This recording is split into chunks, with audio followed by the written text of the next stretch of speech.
स्वदेशे पूज्यते राजा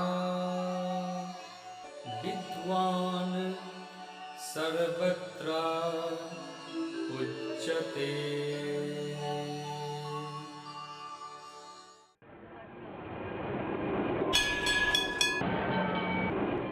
Behind the hustle and bustle, musty smell of old books, coffee house on one side, I crossed the tram line and came face to face with a slice of history. 200 years of glorious past.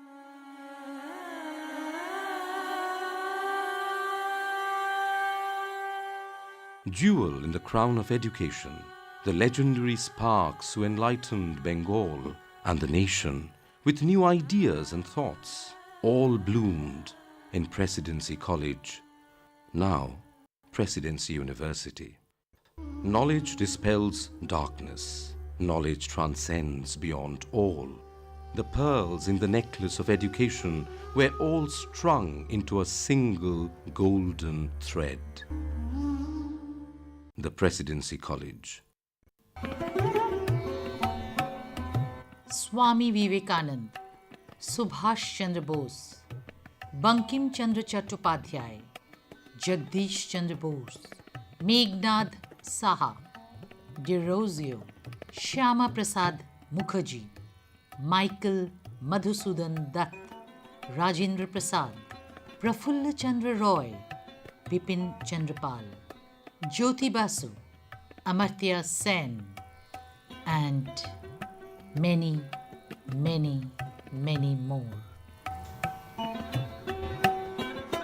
I stood outside 86 by 1 College Street, Kolkata 73, and saw its resplendent presence, whose journey had begun in the year 1817. But I would like to travel back into time, the May of 1816. Kotha kau, kotha kau, onati otit, kotha kau, kotha kau. Me, Edward Hyde East, Chief Justice of Supreme Court, welcome you all Europeans and Hindu gentlemen in this meeting. We unanimously accept the proposal of establishing an institution for giving a liberal education for the... And the seed of this institution was sown. I must convey my special thanks for the effort taken by Mr. David Hare, Babu Ram Mohan Roy, Babu Radhakantrao Deb, and Babu Rasame Sur.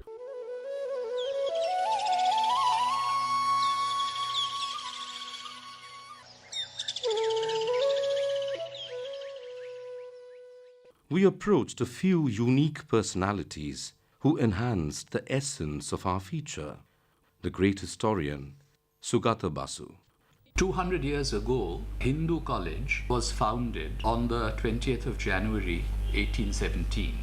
The 1810s as a decade constitute a very important period in the history of global higher education. In the same decade, Wilhelm von Humboldt established the University of Berlin, and Thomas Jefferson established the University of Virginia at Charlottesville. What is remarkable is that even though we were under colonial rule, there was a civic initiative in this city of Calcutta by leading citizens, which led to the establishment of a college which was designed to impart liberal education to young people. So I think that we have to place the foundation of Hindoo College not just in the context of the history of education in India, but we also should place it in the global context of higher education.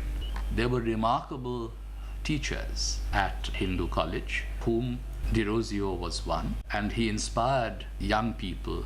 There was always a novelty in the way education was imparted at Hindoo College. Later, of course, Hindoo College became Presidency College in 1855, and it was the college of the Bengal Presidency. In 1910s, there was one other remarkable university that was established in Asia, the University of Hong Kong. the administrators and the faculty members were a little too loyal to the British Empire. But in Presidency College, while there were elements of loyalism, there were also strands of anti-colonial rebellion. When I was editor of the Presidency College magazine, I looked at the first issue that had come out during the period of the First World War. And in it, I found there were students in Presidency College, not least Subhash Chandra Bose, who had been inspired by the legacy of the Swadeshi movement of 1905. There were also those who were very much in the forefront of the anti-colonial nationalist movement that was gaining momentum during that decade.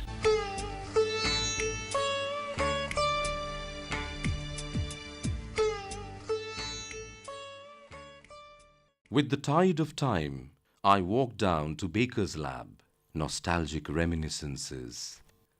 Vision of 1885. Jagdish Chandra Bose joined as teacher in Presidency. In his first job, Bose became a victim of racism as his salary was fixed at a much lower level than that of the British professors. As a protest, Bose refused to accept the salary and taught at the college for 3 years without payment. After some time, the director of public instruction and the principal of the Presidency College made him permanent and paid him his full salary for the previous 3 years. Such was the character of J.C. Bose. The college did not have a proper laboratory. Bose actually funded his research with his own money. And the rest we hear from renowned physicist Padma Bhushan Vikas Sinha. Jagdish Bose is a unique person who did that radio wave transmitter entirely in India, in Bengal. So he built his own lab and all the components of the laboratory were obtained in Bengal and built the radio wave transmitter. Baker Laboratory historically has held a very unique position because it has facilities which was brought in by J.C. Bose himself, then later on Satyam Bose, Meghnad Saha, which is unique, very contemporary in the world. There are teachers like Amal Kumar Raychaudhuri, who had an equation by his name called Raychaudhuri equation in general theory of relativity of Einstein. And that equation is used by Penrose and Hawking in discovering Penrose-Hawking singularity, which is called the Big Bang. Presidency was unique in another sense. The relationship between the teacher and the student was very intimate. If you have a problem, they will explain to you patiently after class. Well-known educationist and recipient of highest civilian honor of France, Légion d'honneur, Vikas Sanyal. Baker Lab was the first to provide facilities for research in both basic and applied. We had Meghnad Saha, who worked also in physics in the same lab. And then Prahanta Malanavish started the statistics teaching in a small place in Baker Lab. Physiology department was also in Baker Laboratory. That also produced very good research as well. Not only Baker's Lab, every nook and corner of this building echoed the sound of history. And I press my ears to hear some more.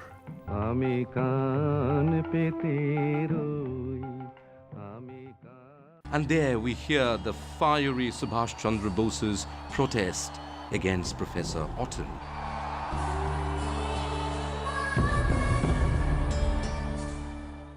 Sugata Basu. Edward Farley Otten was a professor of history who had made some disparaging remarks about Indian history and civilization. This incident took place in 1916, where he was beaten up at the bottom of the main staircase. We are not exactly sure what Subhash Chandra Bose's role was in that incident, but he refused to blame others, and therefore he was the one who was expelled from Presidency College. Ex-Speaker of Lok Sabha, Somnath Chatterjee, also shares his views during the period of national movement. During our time in Presidency College, certainly then the freedom movement was at its peak. Of course, all of us were very, very excited. Naturally, Presidency College became a hotbed of discussions on what will be after independence, how will it be there. I remember Tarat Bose, who was in detention in South India, was released and was coming to Calcutta by train. Many of the students, including me, we went to this Howrah station to receive him because he was involved in struggle and he was detained by the then government in India. He was one of the great fighters for freedom. And Presidency College provided many leaders. I mean, many of them are presidency products.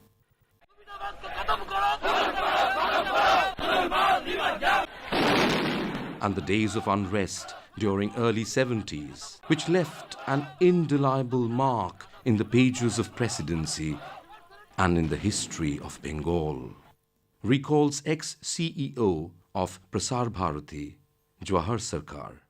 I was in presidency for the batch 69 to 72 that was extended to almost 74.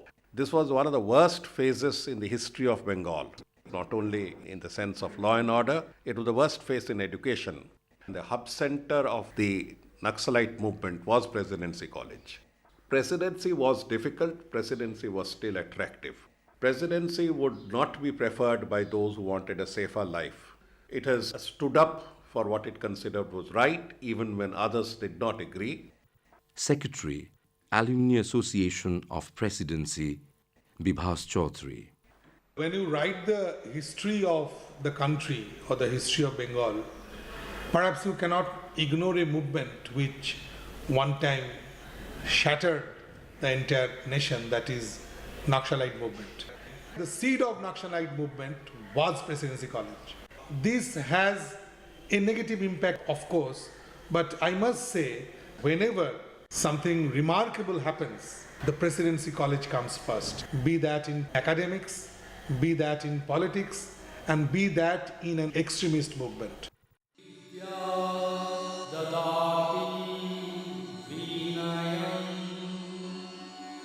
This institution has the power of stimulating and awakening people to their fullest potential. Presidencians made significant, sustainable difference to the society. The bright stars who have excelled in their own avenues with momentous success. We were curious to know about their association with presidency. Renowned economist, Nobel laureate, Amartya Sen. I'm very proud of my association with Presidency College. I learned a great deal from the college, from my teachers, from my fellow students. Presidency was also a place where a lot of political wisdom was exchanged. So I'm very aware of how much I owe to presidency. My grandfather, Ketumohan Sen, was a Sanskrit scholar, so I knew Sanskrit. That was my second language at one stage, mainly because my progress in English was very slow. There were the extraordinary lectures by Bhavatos Datta. Also, Tapas Majumdar, who first encouraged me to think independently and question those things that I found questionable. So there are many moments. One is an occasion that I can think of. This would be early 52. A great friend of mine, Sukumar Chakravarti, read a new book, Kenneth Arrow. Sukumar had borrowed it from one of the bookshops, I think Dasgupta's. Mr. Dasgupta allowed Sukumar and me to borrow books and return them as long as we didn't soil it. But Sukumar had got Kenneth Arrow's book, and he told me, you would love this book. And I did. And actually it transformed my life in many ways. I published my first book on it in 1970, and now almost 50 years later, there is the expanded edition. But the beginning of it was in Presidency College, to be exact, in the coffee house across the street, when Sukumar explained to me why he found the book interesting. Minister of State for External Affairs, M.J. Akbar. There was no institution in the country which I think had better reputation for academic excellence than Presidency College. One thing that disappeared from our lives between 1967 and 1970, when I actually went to the college, was academic. Because the violence that engulfed Calcutta had as its epicenter Presidency College. But if we were rescued academically, it was because of the enormous sincerity and the enormous, I don't have the words to describe it, the dedication, the diligence, the courage, the passion of individual teachers like Professor Arun Kumar Dasgupta, or of course the Venerable Tarok Babu, Tarok Sen. In 3 years, he went through only 2 acts of Macbeth. But in teaching those first 2 acts out of 5 acts of Macbeth, he taught us about a whole new world. This generation really imparted the knowledge of a savant with the grace and dedication of a Tyagi. What Arun Babu taught me, the art of writing in a manner that is absolutely stunning. I didn't get a degree in Presidency College, I got an education. Renowned poet and novelist Padma Shri Navanita Debsen. Going to Presidency College was a very big thing in my family. Everybody said, no. How are you going to travel? Those days, bus 2B and 2C used to go to College Street from Gorihat. So I said, no problem, I'll go on this. Those were lovely double-deckers. And have a lovely ride all the way from here, looking over the tops of flowering trees on both sides of the road. In our times, they wouldn't take women for intermediate. So I was a BA student in English department from 54 to 56. We had Tarok Sen, we had Amol Bhattacharya, Tarapada Mukherjee, Subodh Chandra Sen-Gupta. In Bangla, we had Shashi Bhushan Das Gupta, Janardhan Chakraborty. In history, Sushaman Sarkar, in Sanskrit, Gaurinath Shastri, all the top names. And we were students of such unbelievable scholars. We've been so lucky, I must say. Leading filmmaker and renowned actress Padma Shri Aparna Sen. I still remember the first class that I did at Presidency College. We had to write about a poem and we were asked to elaborate. It was a very gay poem and I used the word abandon. I remember that the professor afterwards putting several lines under it and saying yes in the margin. So that was an encouragement. Presidency College was already a legendary college in our minds. And everything about Presidency College, stairs leading up to the first floor, those huge ceilings, the pillars, all of that used to create a kind of thrill in our mind. I don't know how much I studied, but I took away the experience of college with me. A sense of liberation which was almost euphoric, that kind of filled me totally. And then I started discovering the teachers. We had some of the best teachers. One of them was Amol Bhattacharya. Actually, he taught us Carlyle. But during teaching, he would talk about Dante. He would talk about so many other things. And we learned that a subject matter doesn't have to be confined to that subject matter. It has its context in history, in geography, in economics, in everything. That sense was given to me. And some things that he said have become kind of legendary. Darkness is merely dark, but black is the total negation of color. Another excellent professor was Arun Dasgupta. Then there was Kajol Di. We had Tarok Sen also. We never missed his class. Only once I didn't go because I had gone to see a film, Kurosawa's Throne of Blood. And at that time he was teaching us Macbeth. So when he said, "Why didn't you come to class the other day?" I said, "Sir, because I'd gone to see a film and I thought it would be relevant to what we were learning." "And what, pray, is that film?" So I said, "Throne of Blood." "Okay, all right." Immediately excused me. If I went to see Throne of Blood, which was based on Macbeth, it was fine. So these are some of the memories that I've taken back. And what else I've taken back is undying friendship. The class of 66 has remained with me. Jawahar Sarkar. It was the first college to be set up in India, and it led the Renaissance in Bengal, which in turn led the Indian awakening. To that extent, Presidency always harbored, encouraged students with a different set of mind.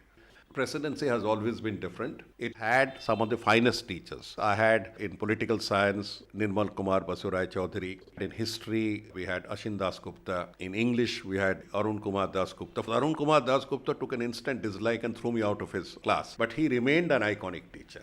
And during the dark days, these teachers would hold tutorials even in their own homes. Their wives would feed us tea and biscuits. Which other institution in the world would ever do a thing like that? Famous scholar of English literature, Shukanto Chaudhary. As a student, I was privileged to study under what was probably the last sort of galaxy of really distinguished professors of English. Professor Taraknath Sen, Amal Bhattacharya, Arun Kumar Dasgupta, Shailendra Kumar Sen, Kajol Sengupta. I was at Presidency as a student from 1967 to 1970. And because of the troubled times, you see, normal campus life was very badly disturbed. Perhaps that meant that at least a section of our teachers, even more sort of insistent than they might otherwise have been, on the need to carry on their work and take a more high-profile approach to their activities than they would otherwise have done. When I think of my student days at Presidency, it is not an ordered, regulated set of student activities. It is much more the sense of close personal interaction and the opening of the mind, despite all the problems, all the disruption. Secretary, Alumni Association of Presidency, Bibhas Chaudhary. The first President of India, the second President of Bangladesh, the third Prime Minister of Pakistan, all were alumni of Presidency. 3 Chief Ministers of West Bengal, several Education Ministers, Finance Ministers of West Bengal, Speaker of Lok Sabha, and many stalwarts, all were alumni of Presidency College. And most of them, including our Nobel laureate, Professor Amartya Sen, everybody shared one line that we are always proud being a student of Presidency. So that's a big thing. Debates, dialogues, interactions, and germination of new ideas link Presidency to the coffee house. Aparna Sen. Coffee house and Presidency College, you can't think of one without the other. We used to hang out at the coffee house. Girls always had a little more money, and the boys used to come and say, please khawa, treat us. We would sit there for hours, and then we would argue about so many things at that time. So coffee house was a very important part. We'd sit and table thumping arguments about poetry, about politics, reading books, discovering Pablo Neruda, and it was very vibrant. We were all literally bubbling with the zest of life.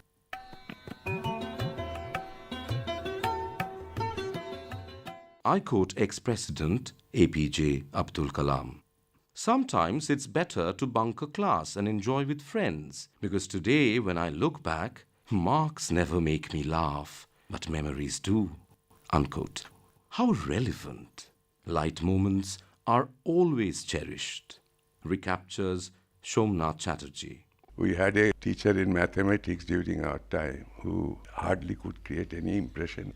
And there were some students who used to create often disturbances. They used to make sounds with those, I don't know what is the English name, chatpatis in Bengali, which make horrible sound. But we enjoyed the situation, I must say. One day, some of the students decided to close all the windows of the classroom. And when the teacher entered, he found everything dark. But what happened later was something much worse. Student, I still remember his name, Gupta, brought a goat kid. How he managed to bring it upstairs in the second floor, I don't know. It released that goat and it made usual sounds. And the whole class was jumping. And it was a frivolous situation. Sometimes one may enjoy. After which we were summoned by the principal. No punishment was given except a strong warning was given. Navneeta Debsen. I had Sanskrit, and the Sanskrit classes were held in Sanskrit College. We used to run across the street, but we were very hungry. It was the last period. On the way, we would stop and have 2 annas of dalmut, and then we would slowly consume those in class. One day, Gaurinath Shastri said, "What's happening there? I can hear some suspicious noise." Shandehojanok shabdo. I said, "Yes, you can hear us eating." "What are you eating?" "Dalmut." "Why in class?" "Because we're very hungry." "Okay, don't make noise." This is what sort of relationship we had. It was really a warm atmosphere of affection and knowledge. Journey from the past, now comes to the present. Today, Presidency is a university. How's the prestigious presidency today? Sugata Basu. By the late 20th century, it became clear that the potential of Presidency College was being held back by the larger context of the University of Calcutta. And therefore, there was a movement to try and obtain autonomy for the college. And then eventually, of course, Presidency College was given university status in 2010. We have been able to provide high-quality academic infrastructure, and the heritage features can now be viewed by anyone visiting the Presidency campus. Now, the challenge for us will be to maintain that momentum and keep going forward. We were inspired by the idea of a Humboldtian university, where you have just the right balance between research and teaching, and make sure that Presidency University becomes a model for other institutions to follow, and that Indian higher education as a whole becomes globally competitive. Vice Chancellor, Presidency University. Anuradha Lohiya. Education is at a turning point all over the world now. In the last 10-15 years, this has undergone a huge change, especially with the availability of facts and figures on the internet. It has become a tool and yet a challenge for learning, for lack of validation, and also for availability of knowledge which is correct. So the relevance of the classroom versus what is in the open virtual space has to be redefined. And we hope to arrive at a place which will be a happy place for learning itself. Presidency is looking at the future with a means to reinvent itself. What a university should mean. Should our teaching become research oriented? Should we invite virtual space teaching? Should we become more experimental or experiential in our teaching? These are questions that we are poised to answer. And we are looking at, again, arriving at these answers with the collaboration of not only our students and faculty, but with the world at large. And the students of today, the future of tomorrow, who will carry the banner? I'm Shagnik Chakraborty, a student of the Department of Chemistry, currently studying in the third year. We had heard about a lot of famous chemists who are a part of this college and who are a part of even more famous institutions right now. We can become a part of Presidency's legacy by ensuring that the students who will join 50 years later will be saying our names the way we idolize some of the more eminent chemists right now. My name is Bipasha Bhattacharya. I'm a student of Presidency University, History, first year. Presidency was more of an idea than a real institution, and I think a place that will give me the power to think for myself.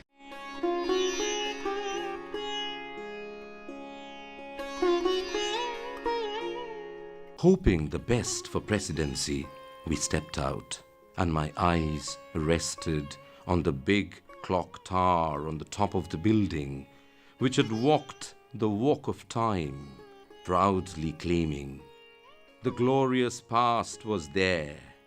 It's shining now, and its guiding light will continue to blaze on.